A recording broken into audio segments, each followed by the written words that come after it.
Hüppeliigese dorsaalflektsiooni parandamiseks tule toeng põlvitusse selliselt, et venitatava jala suurvarvas on põlvega kohakuti. Käsi kõrval hoides liigu põlvega ettepoole, keha põlvele surudes. Jälgi, et raskus oleks rohkem pöia välisservas ja tunneta venitust hüppeliigese tagumises osas.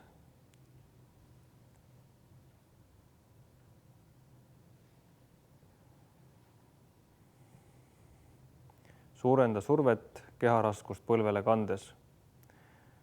Väldi kanna liigset tõusmist.